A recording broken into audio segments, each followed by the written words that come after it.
going public. There's another security commission, another key point legislation where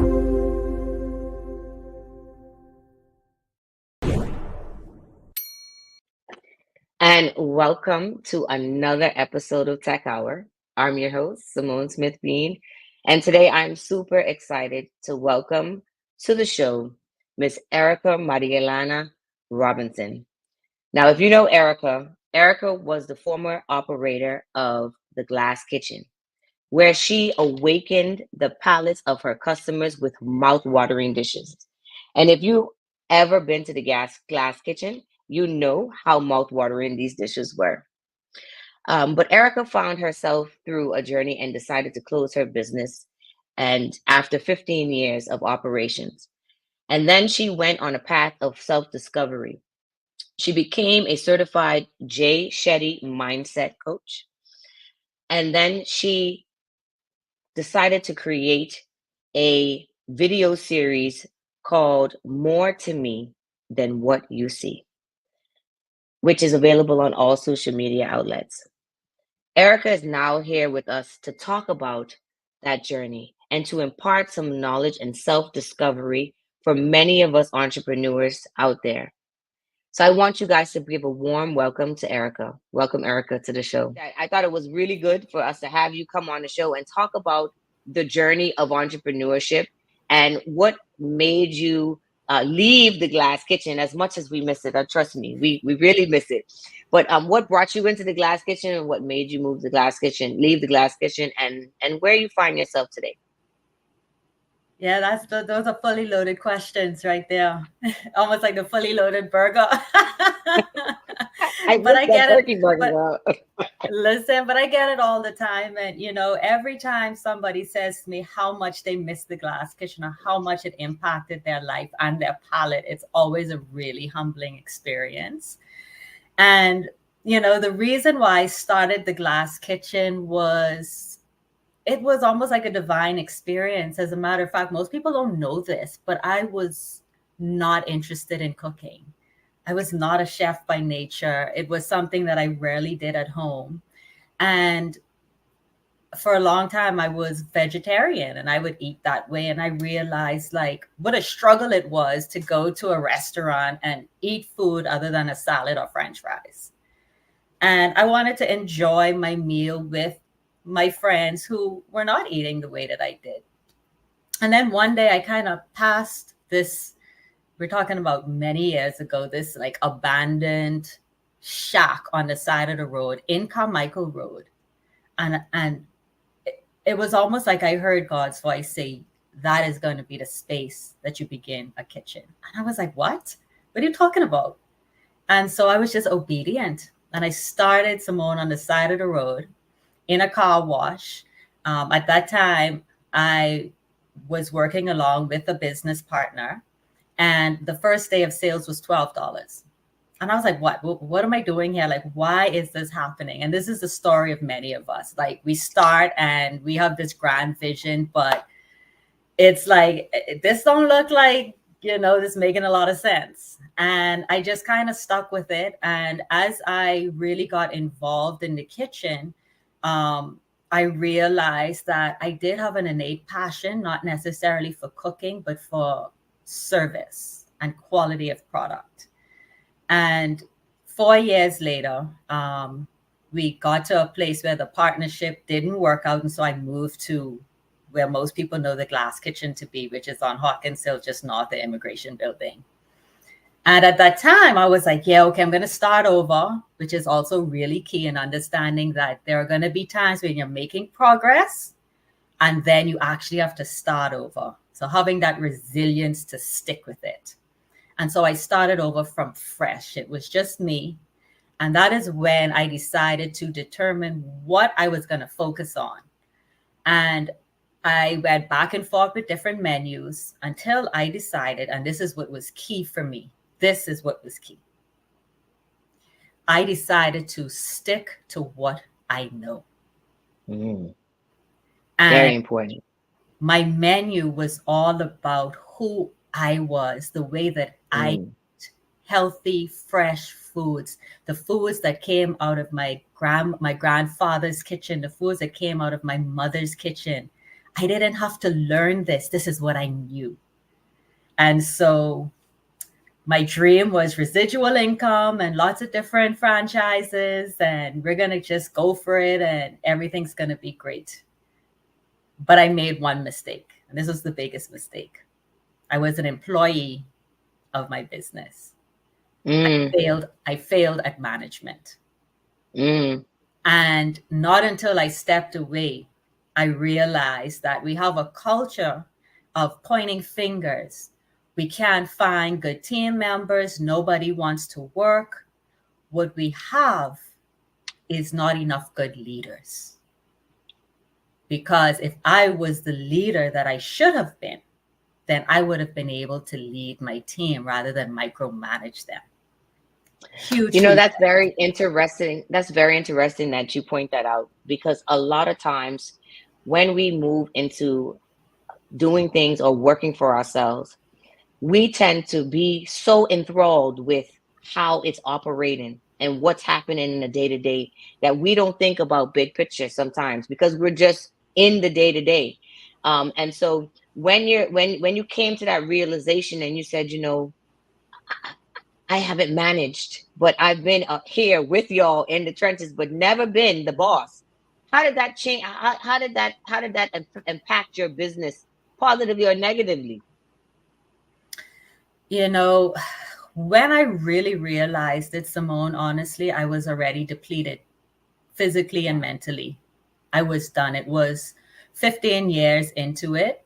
And that is when I realized that I would have to start over. There was about 3 years prior to actually making the decision to close where I tried to train my team members that were already there. But the culture was already, if I call in, Erica's going to fill in. If there's a problem, we're going to call Erika. Every time I tried to step away, there would be DMs of, issues with service. And so I realized at that time that I would have to literally start over, and I just didn't have it in me. Mm, It was another, and then I realized that, my daughter was 6 at the time when I closed the restaurant, and I was missing out on quality time that I couldn't take back. And so all of this was a catalyst to kind of move in a different direction. And she said to me, it was at one point, Simone, where I told my team members, I'm going to leave early because I'm going to go watch my daughter play gymnastics at her gymnastics practice. And so when I went to practice, I couldn't believe the skill that she had. I didn't even know the names of the wow. routine she was doing. And so I was the most proud mother you can imagine. I'm just like, oh my God, baby, look at what you're doing. And as we leave and we're in the car, Simone, I'm telling her how excited I am and how great she is. And about 5 or 6 minutes later, after I'm done, I look over and I see her still smiling. I mean, she has this big smile. I'm like, baby, why are you smiling so much? She said, because mommy. I said, what, baby? She said, that's the longest you've ever watched me. And it was like a dagger. It was like, I am doing all of this. I am paying the bills and giving you everything that you need, in my opinion. But what you really need is just me. That's Yep. it. Just Yep. me. And so I said to her, mommy's going to change her life. And within a few months, that's what happened. And that's a lot of work-life balance lessons right there, right? That we're moms, entrepreneurs, always focused on trying to do the best for our kids, but the time, not having the time to really focus on them, what they're doing, when they're doing it, because we're so busy working on all these other things, is really a challenge. And many of us fall prey to that very same thing, not giving enough attention and time. And so when you realize that, it's time for the glass kitchen to close and you have to now go into self-reflection, what was that like? How did you You get know, through that particular period? that was rough. That was rough Mm. because the kitchen became my identity. It's who I was. Everywhere I walk, every place I go, it was glass kitchen, glass kitchen. Nobody even knew my name, to be honest. Yeah. So it was so a part of who I was, that it was difficult. I had to kind of stop and say, well, what do I do now? Like, what's next? Like, who are you actually without the glass kitchen? Um, I would say that I'm grateful that I did walk away when I did, because we were still on top. Everybody has a wonderful memory of the glass kitchen, and that is one thing that I would say, if anybody's feeling like, this may not be working out, ensure that when you walk away and you're still at your best. Yes. But on a personal level, oh goodness, it was the first time I had stopped in over 15, 16, 17 years. And so it Wow. was like, where are we going to go? And, the glass kitchen required so much of my time that I had lost myself. And so it was time for me to kind of rediscover who I was, so I would know which direction to go. And where did you go? How did you see? Because we don't have a respite for entrepreneurs where we have this place that we can go to. Some people run to their therapist, but where did you go to find solace, to find yourself, and to say, let me get back to center, let me figure out who I am? How did you dig deep for that? I was in Mexico, and I went there to Mm. visit with my mom. And I remember just feeling so isolated and so alone and so sad. And I decided in that moment that I was around two of the people that I love the most in this world, my mom and my daughter. And so they deserve to have the best part of me.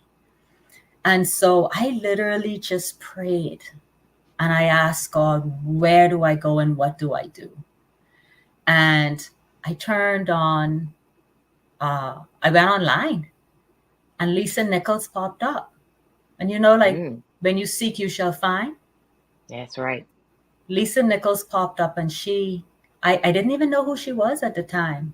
And I started to listen to her encouragement and her motivation. And eventually I came across this exercise called the mirror exercise. And from there on in, I was hooked to really learning who I was.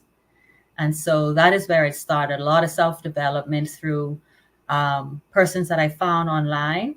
And then I became connected to Shetty, and then loads and loads of books after that. So that was the introduction. And then I just, yeah, moved on But from you there. also you also founded another business after your self-discovery journey, which was a beverage business, which many people don't even know that was your business. But I, through your advertisements and you promoting it, tell us more about that beverage business and that journey and moving into that space. Yes. So yes, it's so terrific. Yeah, And yes, it's butter. I had the guava butter and the coconut butter as that's well. right. What really birthed at the glass kitchen, these were drinks that we sold there and butters that we used with our pancakes. And I decided, you know what, I could package these and, sell them. Um, and I did that because it was so hard to just walk away. I didn't realize that that's what I was doing. I didn't realize that I still needed to have a connection to the glass kitchen in some way, because ultimately I had a relationship to this business, and it was like breaking up with the business. And so I needed to still hold on. And so I created these products. I only knew that in hindsight.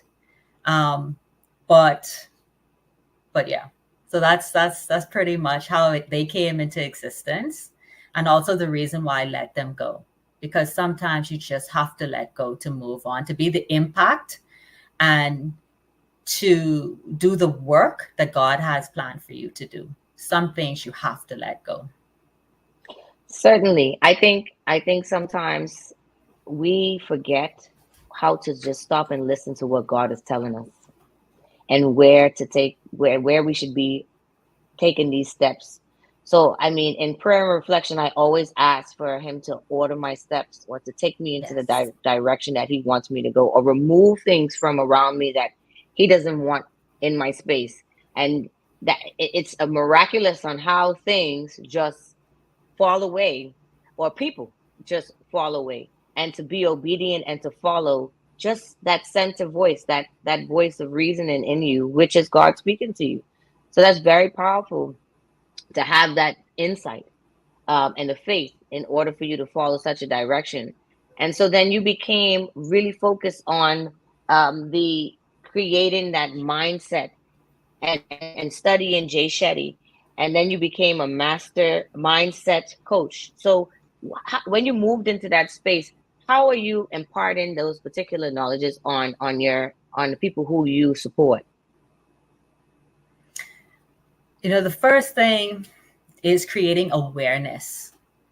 A lot of times we're just kind of moving around unconsciously, not knowing what we're doing, why we're doing it. It's just become a habit. And so the first thing we do as coaches is create the awareness as to, so Mon, you're a lawyer. How did you get into the field? What is it about being a lawyer that motivates you? Where is the passion coming from? What are your goals? What is important to you about what you do and how you do it? And how does it fit with your family and those values? So it's really about creating awareness and then aligning that awareness to your values. So this is what you're doing. Is it aligned with your values and who you are and who you want to become? So that's the start. Okay. So you align your values and say, first you identify who you are. And Mm-hmm. then you say, what am I doing? Am I doing things that are aligned with my values? And once you marry the two, is there some that does that person just come with a self-awareness at that point to say, hey, actually I might be in the wrong space and I should be focused here or be focused there? And what are the continued journey pathways that they need to continue to go on in order to for them to get into that mindset space? Because really at the end of the day, it's really for self-awareness, self-development, and then success, right? So between actually moving forward, there's this acceptance that we have to go through, because it's like, oh my God, have I been moving on the wrong path? Have I been following the wrong path? So there's this kind of like, oh, what do I do next? And so it is accepting that, no, you were never on the wrong path. You needed to be on that path to get to where you are now. If you are resisting moving forward in a different direction, then let us talk about that resistance. So now we move into the resistance if there's resistance. If there's no resistance, the things are going well, and there will be resistance because life is going to change. That's So right. I'm going to tell you now, there will be resistance, whether, because you're not moving and alone. Other people will be impacted and affected. So there will be resistance. Once we're able to work through the resistance, then you determine your plan of action. But the plan of action actually comes way down the road. We deal with the awareness, we deal with the acceptance, we deal with the resistance, and then we can move on to things like building habits and everything else that really deals with the plan and moving forward. And are these some of the things that you talk about on your video series, more to me than what you see? So in my video series, more to me than what you see really came to fruition because when I looked at the mirror, I changed the you with the I, and it was more to me than what I see. And then I Mm, realized that we are all kind of in the same position where we don't really acknowledge and we're not really aware of all of who we are. And so I started to kind of like just notice as I drive or walk into the food store that there are people who are having great impact on our lives, but we only see what they do, not who they are. So my mm. series is about highlighting people who have a huge impact, but rather than talk about what they do, I speak about who they are. So I've highlighted persons like newspaper guy on Shirley Street, garbage collector, beach vendors, vendors on the side of the road, and the list goes on and on. Yeah, so that's really what the series is all about, and it's really engaging. And I will say that it has had a tremendous impact on persons who watch it because it's all about connection. You know, it's very telling of the choice of persons who you pick in order to interview, because a lot of us depend heavily on these persons or utilize their services from time to time, but we would never take the opportunity to really get to know their story or to Yeah. why they are where they are or why they do what they do.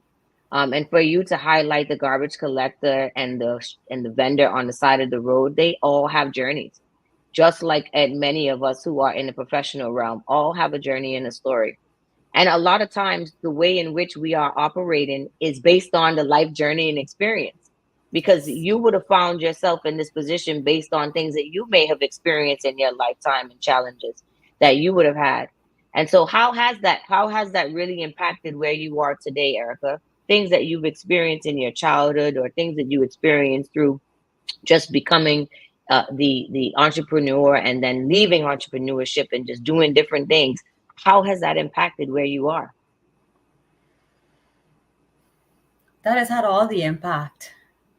Um, w- that's a heavy question, also, right? Because once you are able to connect the dots starting from childhood, then you realize all of the decisions that you've made have off, well, in my opinion, in my case, has been from a wounded child. So Mm, in my instance, I went through childhood abuse for about 6 years, starting at the age of 6 or 7 years old.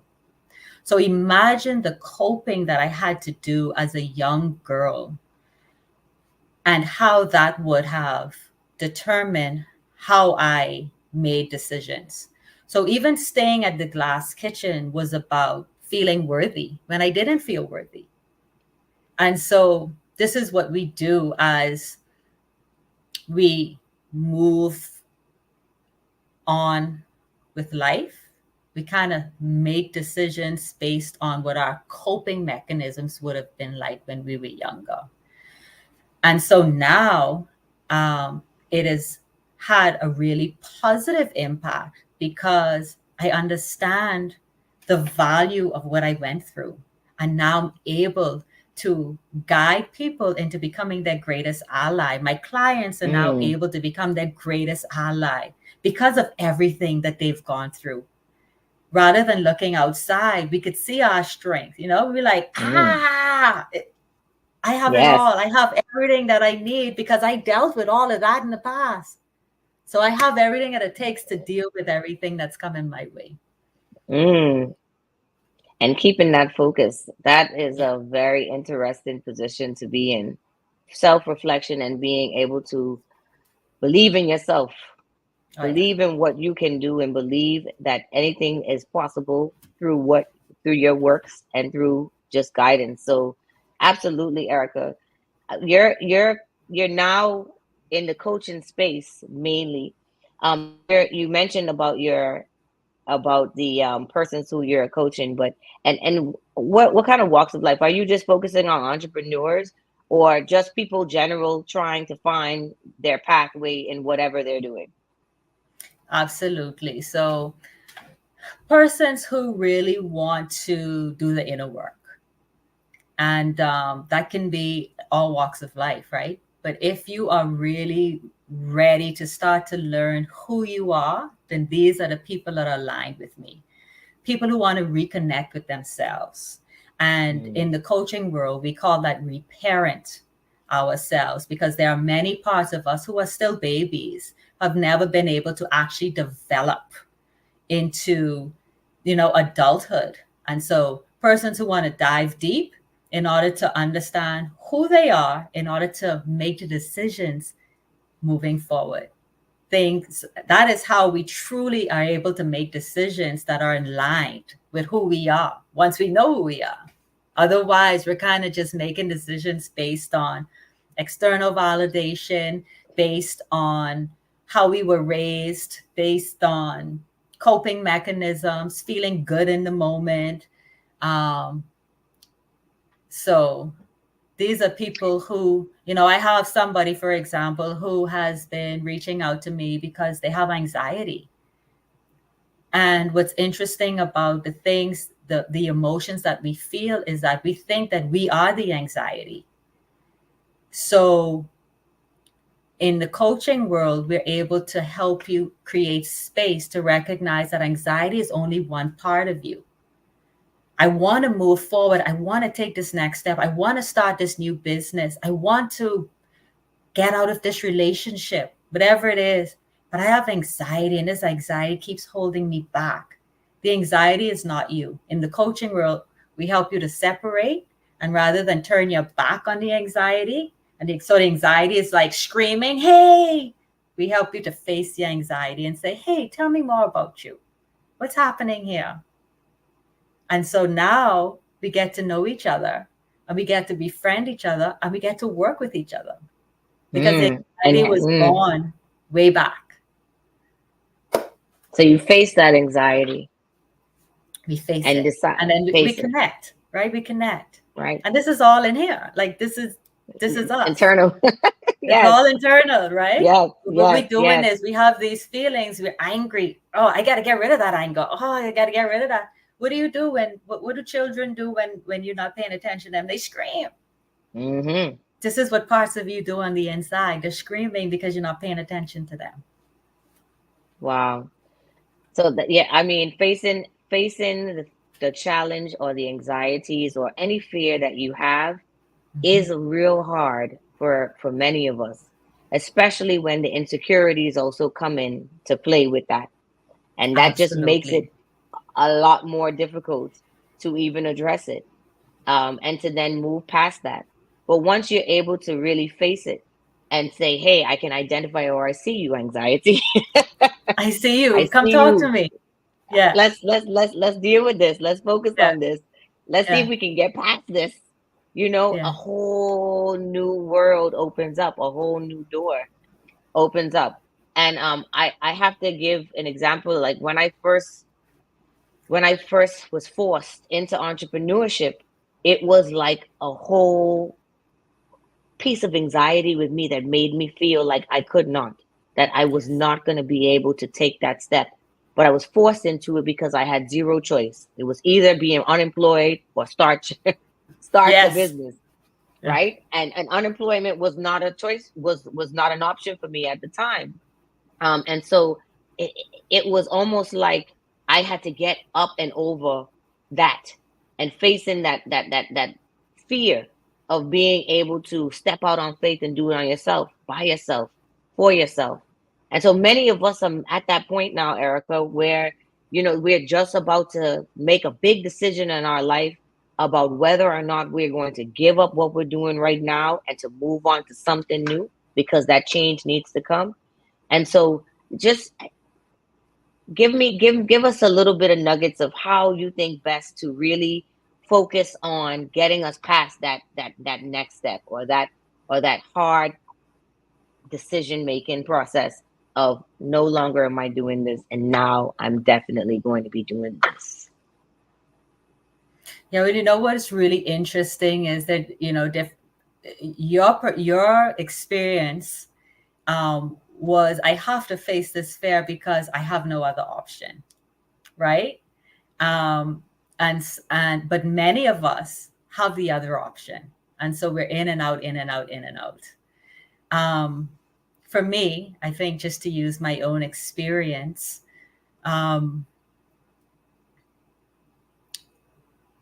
it was really about prioritizing what was important to me and being true to that and honoring my needs, not necessarily the needs of others. And so having a supportive family dynamic and supportive friends really helped me through that process. We don't Mm. all have that. Generally, what we have are people telling us what to do or giving us their advice or their opinion, even when we don't ask for it, because of their own fears and because of their own insecurities. And so, what I would always suggest is that when you're ready to make a decision that is going to be a huge decision, to take your time. Sometimes we make decisions because we're frustrated and we just want to get out and we can't take it anymore. The best advice that I've ever received, and this was directly from Jay Shetty himself, he said, take small steps. If you know the direction you want to go in, take small steps, don't stop, continuous action. Mm.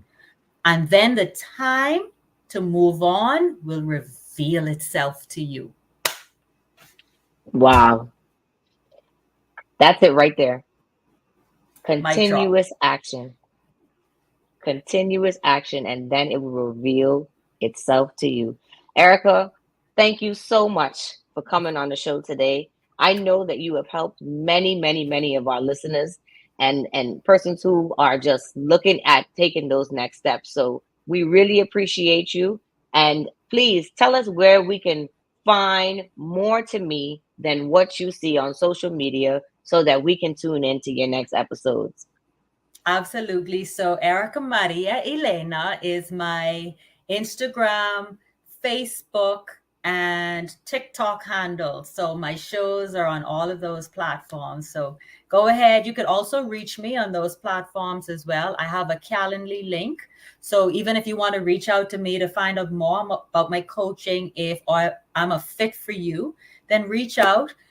We can have a call just to kind of figure it all out and go from there. So I'm Hey, excited. But it was so much coaches fun, are Simone. necessary. Thank you so Yes, I'm much. so glad. I'm so glad that you were happy that Yeah, you could make it. And listen, anybody looking for a coach, reach out to Erika, yeah, because she really will help you get yourself in that center. Thank you so much for being there, absolutely. Erika. We appreciate you. You're welcome. Thank you too. Appreciate you. It is another episode of Tech Hour. I'm your host, Simone Smith-Bean. And as always, be great.